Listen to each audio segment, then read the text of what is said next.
The materials used in playing tumbang preso are an empty con and slipper.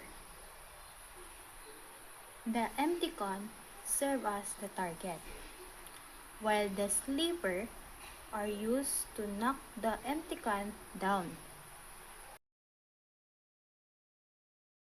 Yung una pong gagawin dun is magtatayuan po kayo ng lata. Magpi-flip po.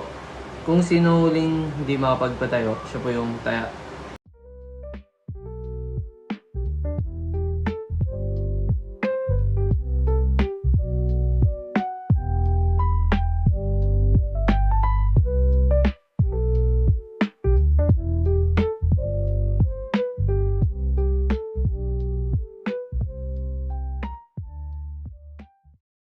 Ayun po, pag habang naglalaro na ng pamapreso, yung mga rules po doon, kanyari, pag tira mo po ng tsinelas malapit sa lata, pwede po siya dangkalin ng paa, o kaya, ayun pa, sa lata. Apakan mo po yung lata tapos yung tsinelas.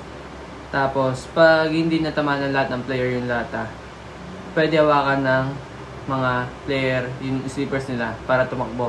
Tapos mananaya yung taya.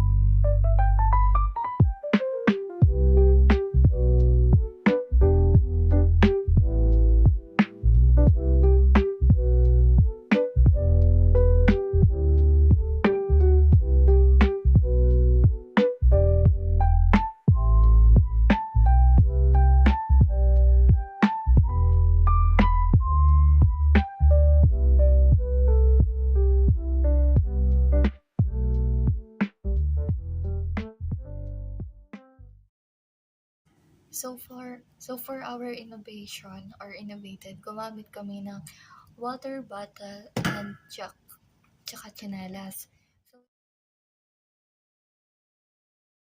Sa pagpili naman po ng taya or it po sa innovated tumbang preso po namin is kung sino po yung pinakamalayo po sa water bottle, siya po yung magiging taya.